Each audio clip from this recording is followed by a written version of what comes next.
So Sarah, I think we should get the Sky Expo officially underway with a review of this year's International Broadcasting Convention, which went under the banner at IBC of shaping the future. And I think that title really summed up what we certainly saw. Just a little backdrop, if you don't know IBC, IBC 2025 drew together the global media, entertainment and technology industry in September with, and there's a stat coming up now, 43,858 visitors attending this year's conference and exhibition. And just to give the scale of it, there were 1,300 exhibitors and over 600 speakers taking part. And one of the 43,000 visitors was Sarah Adams, who's an operational technical specialist at Sky Sports.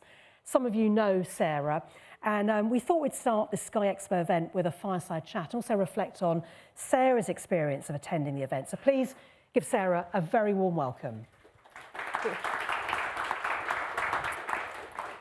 First of all, Sarah, for those that don't know you, I know you've got 15 years of broadcast experience, and your career's largely been focused in Sky's cutting-edge UDH HDR remote production, including flagship coverage of the Premier League football, but you've been involved in so many other sports and projects within Sky. So just bring to life briefly your experience. Well, like you say, 15 years here just at Sky, and yeah, I've seen that go from the PAL 4x3 days all the way, like you say, to our UHD HDR studios that we now have, and it's the remote side of the productions that we currently do, the Premier League and the cricket, that I mainly focus on now, and about how we can make those workflows slick so people can come in every day. It's replicated every day, same standard, and to the viewers at home, it's the same product they're getting each day, day in, day out. Yeah, well, it's great to have you here. Now, you were tasked with going to IBC with some of your colleagues.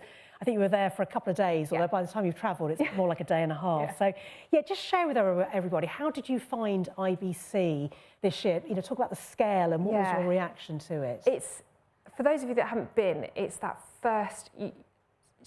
well, I flew in this year, and then you get the metro and you come up the metro station, and you just are presented with this massive hall and this huge queue of people getting all their badges. Like it's such an introduction to see all that, and you're just like, oh my God, where do I go? What do I do? There's just too many people. And it is, I think that sums it up basically, it's that scale of it. I think there were 14 halls or something this year. And it's just, you think, oh, it's fine, I'll be all right. So you come in, you get your badge, and you're presented at the particular sort of, like I say, the main badge collection bit, and there's a hall either side, and you're like, oh, okay, yeah, this is just it, just a couple of halls, no problem. But you go into one hall that then leads onto another hall, that leads onto another hall, and it's just vendor upon vendor, and there's just nothing I've ever seen like that. You go to things at Excel and you think, oh yeah, it's big, but I genuinely think there's nothing as big as IBC and the RAI and how they put it on. It's slick, it's just huge. It's grand scale of it. It is, and I think we've got a slide actually with some of the photos just showing sort of the quantity of people in there. And that was probably early morning. Yeah, that's badge collection, and you're presented with that big IBC every year, that in red, and that is part of what you have to sit and wait through when you first arrive. Yeah, I know. Well, that's if you can get through the airport to begin with as well. That's another thing, isn't it, for another time. And the atmosphere and the demographics, I mean, do you think it fairly represented society in many ways? It's really hard. It's got better over the last couple of years. I've been a couple of times now, and the demographic has definitely improved. It used to be a sort of an older generation, a very male-orientated environment. It's definitely changed. There's a lot more females in it. I mean, the biggest indicator, and we laugh every year, is the queue between the two toilets, the men and the female. And you know, you're there like, oh, I'm all right, Jack. I can just go straight through, and there's no queue. You know, and the men are always queuing up outside. And it's just nice to see that progressive. That's changed a lot over the last couple of years. But yeah, the buzz in itself, it's just, everyone is excited to be there. Everybody's got chats. It's nice to see people you haven't seen in the industry in a long time. Like, you'll meet your colleagues that you worked with 10 years ago that you then get to go and see, that you haven't seen because your paths just haven't crossed, you know. And so it's not just about seeing all these vendors and the kit that's on display. It's about meeting people and collaborating and getting that sort of networking side in as well. Yeah, because I was there on the first day, and then I text you as you were just arriving, telling you what I'd seen, and to go along, and we'll come to that in just a moment. I got the impression, I don't know about you, Sarah, that IBC 2025 arrived at a real time of change, which, let's face it, is not uncommon in this industry, but the pace and complexity of change felt especially present this year. And what was interesting, although the number of attendees was down on the previous year, which was amazing, I think back in 2024 it hit over 45,000, the full media and entertainment ecosystem really converged in Amsterdam, didn't it, for that 4-day event. So you did 2 days, you can do 4 days there. And it really brought together, I mean, global broadcasters were there en masse, content owners, you had your established tech vendors, agile startups and fast scaling disruptors. We had people in the room who have kindly come along today as well, and it's great to see them again. But out of interest, just to sort of get a sense of the audience, I think would help you and I, who is at IBC this year? Hands up if you can keep your hands up. Let's have a look. What's your maths like? What are we saying? About sort of 40% of the room? Was that a bit too high? I don't know. Am I being too generous? Who's been to IBC before but couldn't attend this year? Hands up. Well, there's a few, isn't there? We're going about 15%. And who's never been to IBC and has no idea what we're talking about? There we go. Hands up, please. So there's a few there. And who's just realised that they're at the wrong event and they shouldn't be here at all? Hopefully nobody. That's great. Nobody's hand up. Okay, so that's interesting. So there's quite a few people here that know the show, but some people that don't as well. Well, if you haven't been to IBC before, actually it's basically been created by the industry for the industry. And it certainly has continued to evolve, just to your point as well. It's been going for 58 years. And whether you've been there before or not, the show is actually owned by 6 industry organisations, including the likes of SMPTE, who I know you've done a lot of work with. And I know they've had events here with you as well, haven't they, as part of Skills, the Sky.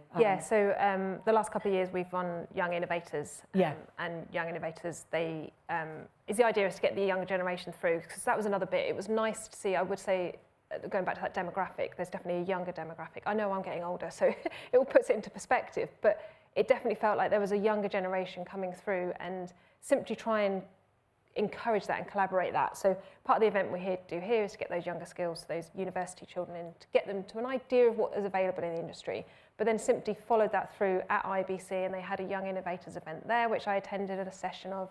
So, and they had several ex-students, like, postgraduate people sat on the stage and talking about their experiences and where they're leading on to, and how they find things getting into the industry and that. So it's nice to see that, again, the industry is working as one to try and get these young people through the industry.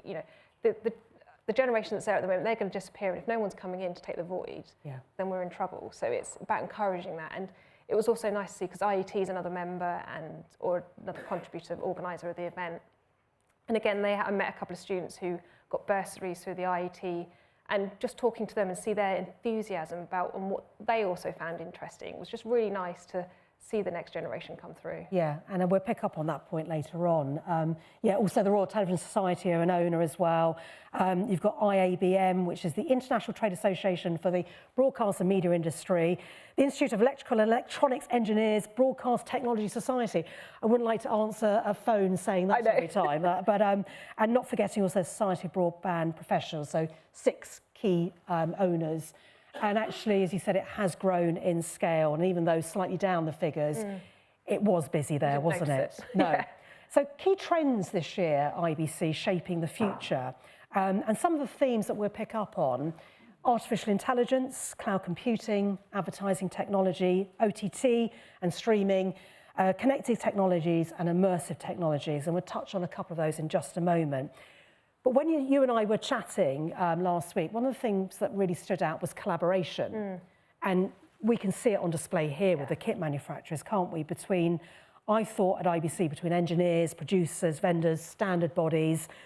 And that was a reoccurring thread throughout the show. And I know you had lots of meetings. So did you get that sense of collaboration as well? And I think that's partly why I enjoy going, and what you get out of it is you get to talk to these manufacturers face to face. You get to speak to them, and they want to learn how you're using their kit back from you. It's a two-way conversation. It's not just people trying to sell you stuff. So you're getting that face-to-face exposure and talking to the real people that make it. So, some of these manufacturers, if they're based in, like Sony, for example, based in Japan, they'll bring some of their engineers and people over. So you get to talk to the horse's mouth, as if it were. So you get to collaborate with these people, and they learn from you, you learn from them, and then they'll take it away, and then they'll come back to you in a couple of weeks and say, look, this is what we've developed, is this what you were after? And it just enables you to get a product that you want and that's designed for you, but actually is then available to everyone else in the industry. So again, you're having that influence on the industry that is there for everybody and not just for you. And that's so important, isn't it? Having that impact early on, as opposed to, here's the product, do you want it or not? Exactly, yeah. It's working with them, getting that feedback, and you're able to design stuff, and like I say, it's there for everybody. It's not just yours. You know, they've manufactured it, and they can then sell it to everybody else, and they're getting something from it as well. It's not just you, they're getting something out of it. And it's great that we've got the manufacturers here, actually. I'm going to bring in 3 of them now. So we've got roving mics on standby.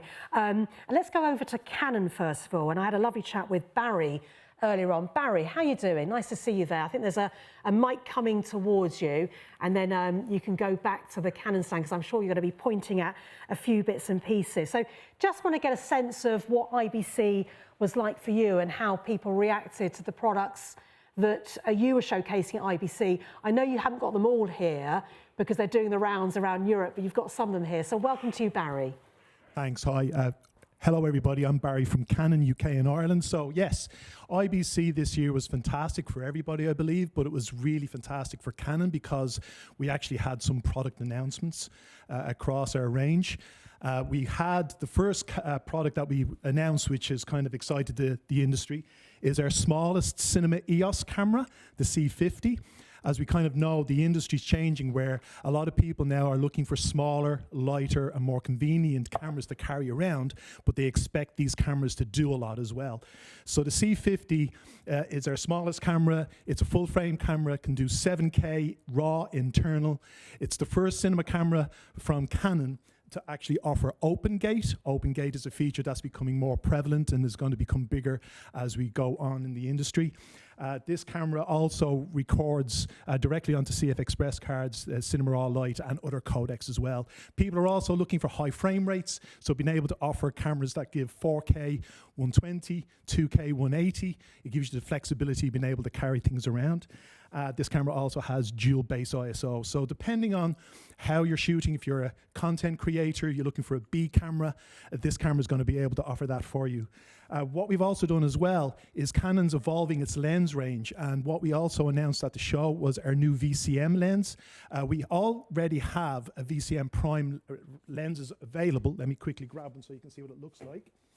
So this is a small VCM lens, and we have a range now that go from 20, 24, 35, 50, and now 85. They're all the same size, all the same spec, so f1.4 consistently all the way through. So now you don't have to worry about getting bigger or smaller lenses. You have consistency in lens technology, being able to get the focal range you want and being able to put it straight onto the camera, get all that wonderful autofocus and that wonderful Canon imagery that you want to get out of it. So Barry, that's all about sort of seamless, isn't it? It is. And content creators, that's really the market you're finding going with these for. cameras, yes, exactly. Yeah. So while we also, just to finish up, what we also have here through our range is multicam is becoming a very big thing. So it doesn't matter if it's a PTZ camera all the way through to cinema EOS cameras, from full frame cameras down to smaller sensor cameras, can all be managed over a control system as well. So that's the kind of big shift as well with multicam for live production. Brilliant. Barry, round of applause for Barry, please. Thank you. Appreciate that. Right, I'm now going to go over to Blackmagic Design, and I had a lovely chat with Josh earlier. And I don't know if you know Blackmagic Design. I know many people in the room do, but they basically have been around for a while now, haven't they? Grown rapidly to become one of the world's leading innovators and manufacturers of creative video technology. And I think there was a switcher you were showing me earlier, Josh, that has had all sorts of extra features. So again, what was IBC like for you, and how did the products go down? Hi, yeah, so I'm Josh. I'm the live production product specialist for Blackmagic. It was my first IBC this year. Oh. So I was told it was like a show that's not like any other, and absolutely that's true. To go see people that I've had relationships with through Blackmagic for 4 or 5 years now, to meet them face to face, like Sarah said, is just so valuable. The demo that I was on at IBC was for our A10 Mini Extreme ISO G2. And it's a updated continuation of a product we've had on market for a few years now.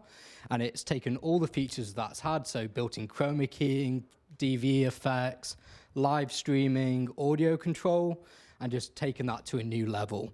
So some of the features that we've added are a MADI input for up to 32 channels of digital audio. And with that comes an entirely new control page. So you can control all of your audio processing, so EQ, dynamics, and compression. You're looking at also camera control. So if you have the range of our cameras from the Ursa Broadcast G2 to our studio camera, you get full color control, shading, iris, pedestal, all of that control directly through the new ATEM.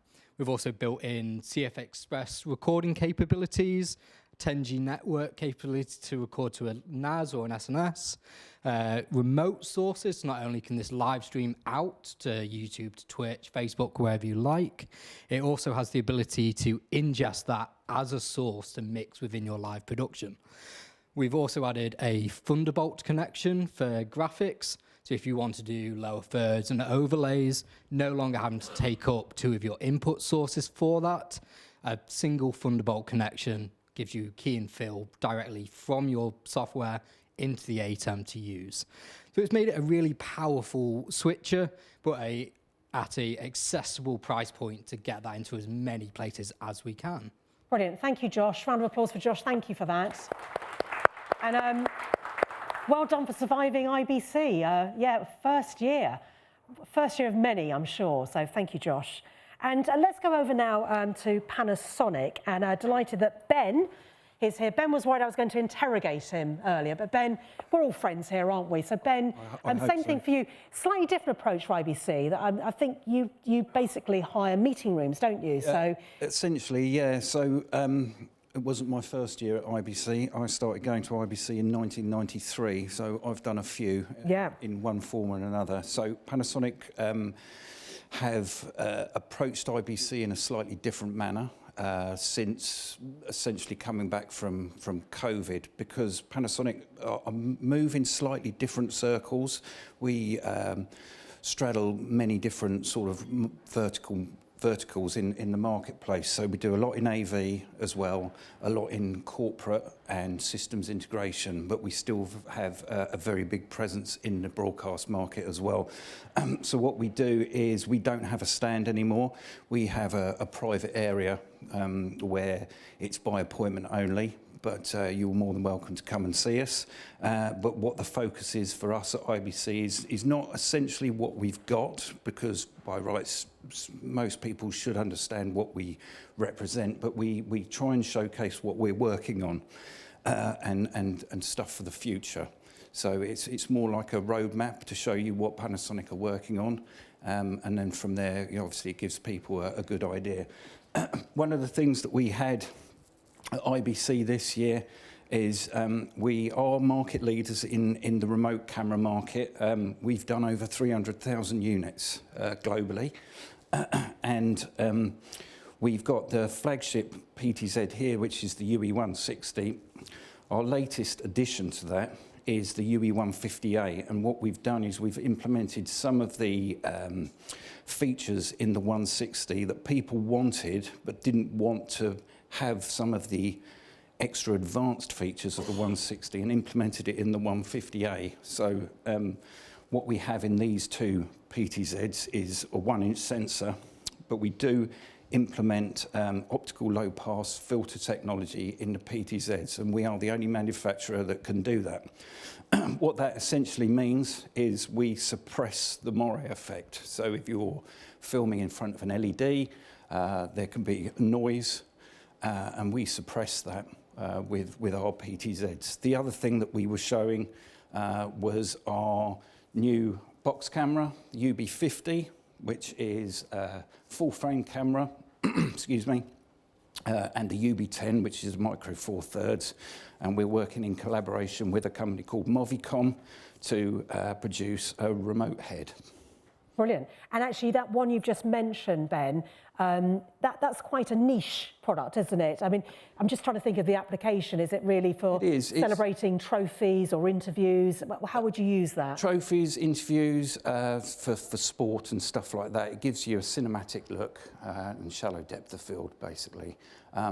There was another manufacturer that had quite a niche product, and up until we released this, they didn't really have any competition, but hopefully with this we offer a full symmetry across the board for remote camera working now. So not only are you getting the PTZ workflow, you're also adding a cinema effect, but with the addition that you can control it via our protocol. Brilliant. Thank you so much to Ben. Thank you. And actually, Leslie, while you've got the mic there, there we go, I just thought I'd pick on you. I mean, batteries, the evolution of batteries, this is your area, isn't it? Thinking about, you know, longer on-site shoots for drama, making it more reliable and sustainable. I mean, you've got batteries manufacturers represented here as well, haven't you? Yeah, and I mean, from NXTGENbps, we're really proud to kind of bring a big range of batteries to the industry, actually. It's a challenging world where we're all trying to sort of move away from diesel to batteries, and it's really, you know, we did it with tape. We went to file. We went originally from SD to HD. Now we're actually struggling to move from diesel to battery, but we will get there. But I mean, effectively, we've got a big range of products from very small, sort of 1 to 2 kilowatts, right up to sort of 30 kilowatts. Those two units over there, known as the Emperors, will be expandable. So people have got no excuses now. Yeah. And we're bringing them to the market. So come and have a look and learn more. Indeed. Thank you so much for all our contributors out there. And obviously there's loads of other kit manufacturers here, so you've got loads of opportunities to have a chat and explore all the different exhibitors that are here today, both inside and outside. Sarah, just moving on now, artificial intelligence. It's taken maybe 20 minutes before it was mentioned, which is probably the longest. A record, yeah. A record, indeed. And I really felt beyond the hype, and I don't know about you, but it felt as though AI has moved from that experimental to operational with content creation, and content creators at the heart of driving much of the change this year. So did you think AI was more tangible this year than previous years? Yeah, I mean, I would say the last couple of years we've gone, and I think 1 year they might have had an AI hall, and you go in and there's all these stands and things, and they all have an AI product, but they don't know what to do with it. So there's almost like, I suppose that's what part of IBC is. They've developed this AI thing, but they don't know how they want to use it within the broadcast industry. Whereas this year, we went in and everybody's still that AI buzzword everywhere, but they actually had something to deliver, a product that we could use, a product that we could see, like you say, tangible, and that you looked at it and go, oh, okay, perhaps I can see the benefits of this in a live environment. You know, there's something that they can actually deliver and help us with. Yeah, and one thing that stood out at IBC 2025 is that agentic AI, which is quite a buzzword at the moment, could eventually touch every corner of the media value chain, from production and infrastructure to, you know, the viewer's living room. So AI in live production, so those AI agents and assistants for live production, so real-time metadata and graphics, automation, sort of versus that human oversight was the things I was thinking about. And you saw that in action, didn't you? Yeah, so it was more, AI isn't there to replace us, it's not there to take over from us, and it's a bit like automation. It's a little bit scary still at the moment, I guess. You know, people sort of fear for their jobs, but it's that thing where you should embrace it, because I'm not saying it will never take anybody's jobs, you know, just like automation and, you know, things like that. But it's there to help us. It's there to take away that human error element. So part of what we saw were things like better subtitling, you know, automated subtitling. So there's not someone there typing it and things like that. It can pick up and it can learn. And then there was newsroom assistants. So they can do, like you say, those graphics. You can ask it to produce a graphic and it will produce one for you. And again, and then it will do spell checking and things like that. So if you've written a script, it will spell check it for you. But beyond sort of your Word, Excel spell check, it's learning from you, and it gets to learn how what you want from it, and some of them can even give you suggestions and things. You know, I don't know how practical that is in a newsroom environment, but yeah, it's nice to see where they want to take it and what it can deliver. I suppose, is sports a natural proving ground? So that an AI agent could sort of log plays, I suppose, identify key moments or measure engagement as well. And I'm just thinking about those tier 2 sports where, you know, costs are tight, but it can unlock, you know, new revenue streams. Is that an application you see? I think so, yeah. I think it would enable those, like you said, those tier 2 productions where you don't necessarily have a lot of money to put into it, but you still want to produce the same level of quality of product as your tier 1s. So it will help you, I suppose, have less bodies, but produce a better quality product. Yeah. Help you enable that, and so the consumer at home, they won't see any difference. So, like, for example, netball, that's streamed straight to YouTube, is it? Yes, so Sky Sports stream that straight to YouTube. So, I mean, for things like that, you could, how I see it personally is almost like it could do the scoring perhaps, or a lot of these cameras, manufacturers now will do automatic ball tracking and things like that, especially for like the wide shot, which we're currently PLP using on the football, that it enables that better consistency across it. Yeah. And as I was leaving, you arriving, I sent you a text going, go to Hall 14. That was the Future Tech, brand new for this year. And it was highlighted in advance. I watched loads of sort of press previews on it as a standout feature. And actually, it didn't disappoint. Sometimes the hype can make you think, come on, what was it all about really? But that's a real new hub for emerging technologies and collaborative projects. And obviously, I don't have a say in how it's organised as a show, but I would imagine that's there to stay. And there were live demonstrations there of generative and agentic AI. There was immersive and interactive media, cloud-native workflows, private 5G networks, sustainable innovation, and so much more. And I came away with the impression from that Hall 14. I don't know if anybody else went to it here. Just hands up if you went to Hall 14. Yeah. Oh, quite a few actually. I don't know if you got the impression that engineering excellence is more critical than ever. That's what it felt. It sort of smelt and breathed it. But you were drawn to Hall 14 as well, weren't you? Hall 14 was amazing this year. Like you say, it brought together the future. So it had all the, I don't know if people are aware, the IBC accelerators were all there because that's, you know, about the future tech and everything and bringing people together. So they were there. There was also, like, as we said earlier, that younger generation, they had a skills careers element on the Friday, which unfortunately I missed because I wasn't there on the Friday, but that's still part of the future. So it's bringing all that. And then, like you say, all these vendors that have all these products that are not quite there yet, but they're wanting to, again, get that feedback, trying to produce a product that is still future but near. You know, it's not quite there yet. So it was an amazing new hall to see, actually. And then there was the other end of the scope in the same hall where they had a little exhibition on the 100 years of TV. So it was quite a contrast, really, sort of like what's going on in the future, but then also here's a look back at where we are, because I don't know if people know it's 100 years of TV this year. So it's quite an exciting aspect to see that. And it was just really interesting to see that little sideline in the same hall. And there's loads of more things coming about 100 years of TV. The IET that you mentioned, I know they're doing a session, I think it's next week, just solely looking at that. But yeah, you're right to point that out. 100 years of TV, again, if you were there, I don't know if you had a chance to visit, but the first TV picture, here's a history lesson, was demonstrated by John Logie Bard, I should say, at Strathclyde University, 1925. And I think that area just showed that television has never stood still. And let's have a look at the last 100 years, but let's see what the next century has in store. And it was a really immersive 100 years of television installation, so showcasing from that iconic moment back in 2025, to highlighting, I think, key moments like colour broadcasting, streaming, and it really was a well-curated journey through the past, present and future of broadcast and media innovation. And on display, there was archival material, historical hardware, there was interactive elements, including an LED wall. And again, I don't know if you saw this, but there were video contributions that people filmed back in August. IBC arranged this. People say, what is the most memorable moment on TV? So have a think about that. If you were asked that question, what would be the most memorable moment for you? And I suppose it depends on when you were born. And Sky actually did some research into this a couple of years ago. And obviously, and the moon landing came up top. Do you know what was number 1? Coronation? No, Only Fools and Horses, the Del Boy falling through the bar.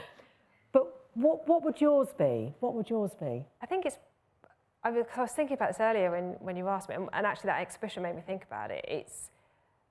It's a horrible bit of a sad thing, but it would have been 9/11. It was just that concept of just not really understanding what was happening and realising, I was fairly young at the time, I think I was 17 when it happened, so it sort of puts it into perspective that you're like, oh, okay, the world is bigger out here. You know, for me, it was that sort of like, oh, there is stuff happening outside my little bubble as a teenager.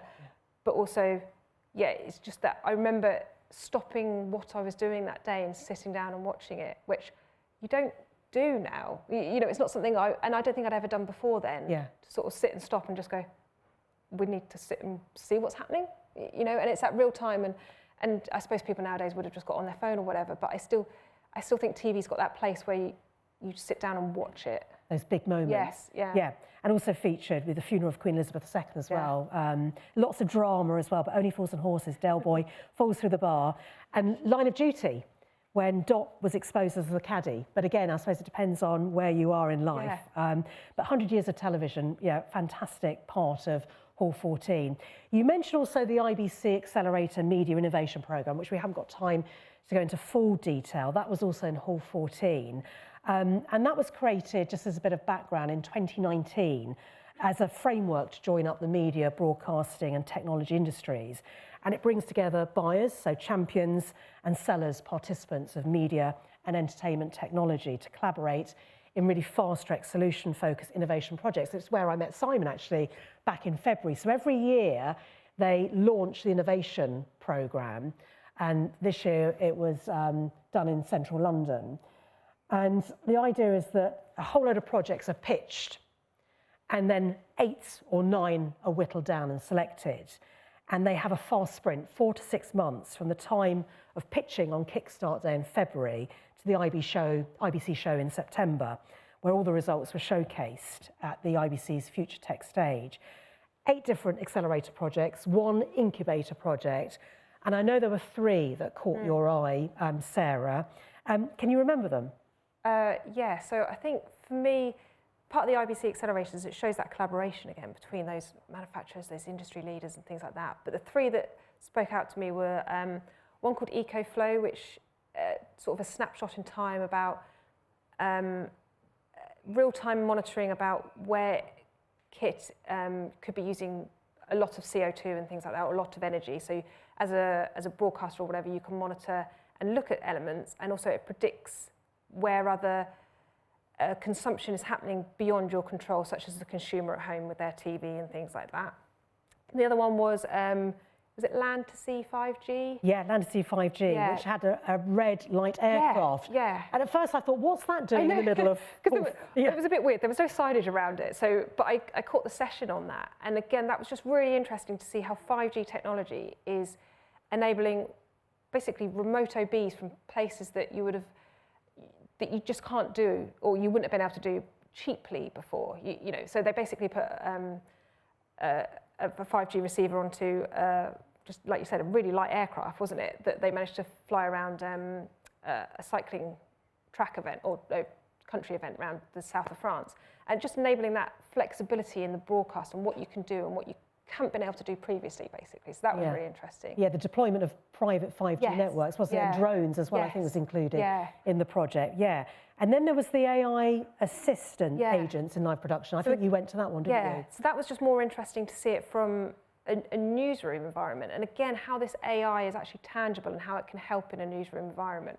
So again, it was looking at, I think that was the one that was a follow-on, a couple of a follow-on from last year, but that one in particular where the AI, they had a couple of AI agents, and these AI agents were, again, helping the newsroom. So they weren't replacing anybody, but you could ask the AI agent to write a name super, or you could do it to spell check the script that you've just written, and things like that, that it's there to help you and enable you and to stop those errors in a newsroom, those human errors, but there's always a human to then fact check the AI as if it were. Yeah, I suppose navigate those run orders, like you said, detect errors. Yeah, and we won't go through all of them, but again, on the website, they've got loads of materials on there. So if you want to see the accelerator projects, because actually change does happen, like 5G in a box won the accelerator project 3 years ago, and that's been deployed at the Olympics and other sporting events. And bringing those champions, those partners together, you fast track that innovation. So yeah, I'm glad you got to see some of those. And how about cloud hybrid workflows? That was another major theme, wasn't it, at IBC 2025? There were many discussions around IP cloud, remote production, and how that's reshaping technical architecture. I know this might not be your area of expertise, but you had another colleague there, didn't you? Yeah, so our colleague, Mike Letham, deals with all the software production side. He's not unfortunately here today, but he deals with very much all that side of it. But again, it's just, that is another side of the industry that's just moving so fast. Like you say, it's not my area of expertise and I don't really understand any of it, but you look at it and you get to talk to these people and you're just realising how quickly that's moving on and the capabilities and what it can do and what it can bring to us, and again, what we can do then with it and how we can make bigger, better productions by using this software side of the technology. Yeah, indeed. And obviously sustainability and responsible innovation, that was another key thread.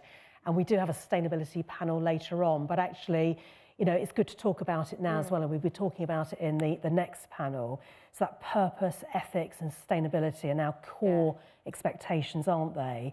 And, you know, you saw that the emphasis on broadcast and technology operations now prioritising greener opportunities, energy efficiency, and you saw that too, didn't you? Yeah, there was a couple of stands where, again, they're doing this lifetime monitoring that you can see. So if, basically to build trends over time, there's a lot of things already out there, but it's bringing them almost all these different monitoring pieces of kit and software together, so you can see the trends over time, and then if there's a particular peak or something, and it will flag it to you, and then go and look at it. So if a particular bit of kit isn't performing to the best of its ability and things like that, it will show you that. But it's nice to see that people are taking it seriously now as well. You know, it forms part of the industry. It's not just a sort of sideline. It is what we're out there to try and do. And there was a launch there of the Media Climate Accord, which we didn't get to see, but I won't read through the whole commitment, but committing to a 40% reduction in energy per streamed hour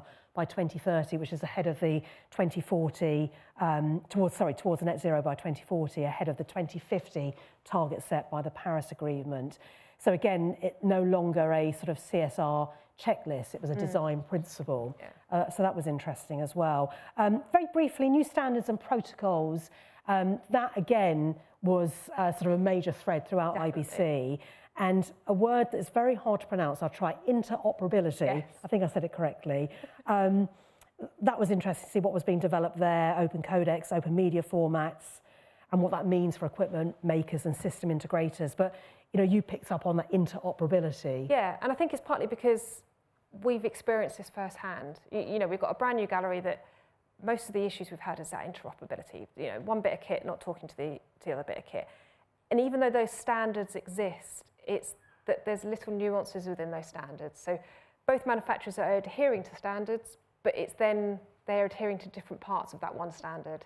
So, you know, it's seeing how, again, those manufacturers want to work with us and understand where they've fallen over, as if it were. So, but you're right, that's such a key aspect of it, where they're all trying to deliver to these standards, but like everything in life, they have a standard, but it might not cover everything. So we're now finding those little pitfalls in it, unfortunately. So again, someone like IBC is trying to improve on those standards and trying to make sure it's fine throughout the industry, and everything just essentially, you can buy a bit of kit from any manufacturer and it just works.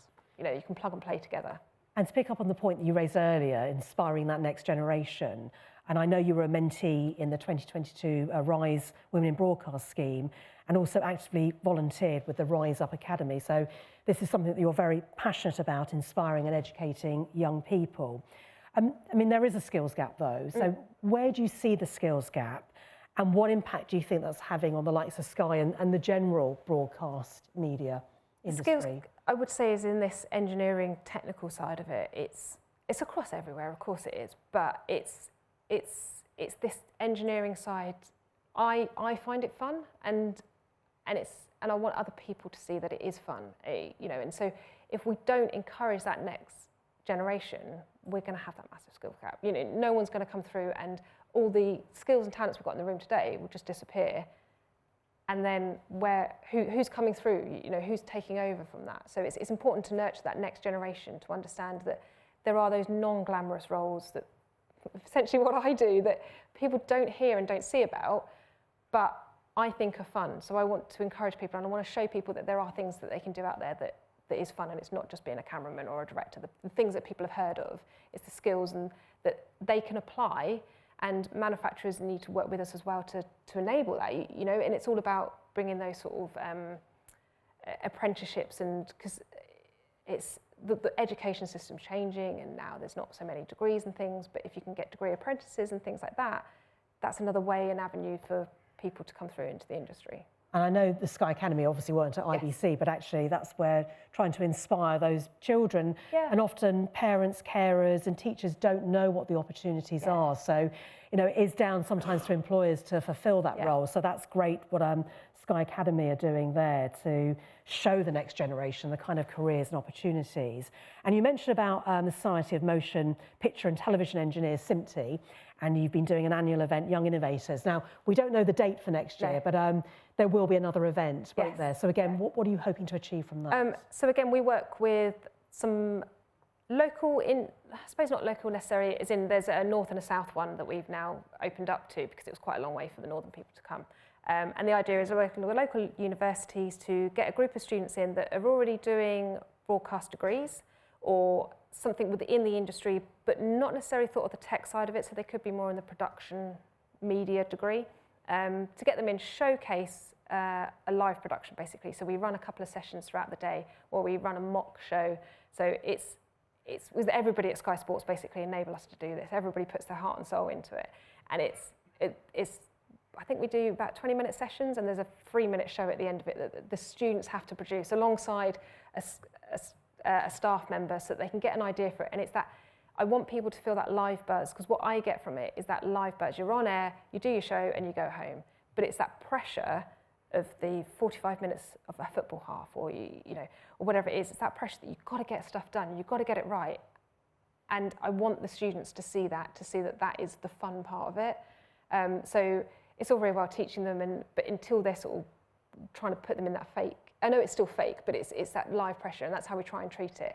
And then in the evening we have a fireside chat as well, a bit like what they did at IBC, to again get some perspective and ideas from previous students and see how they're getting on in the industry. Brilliant.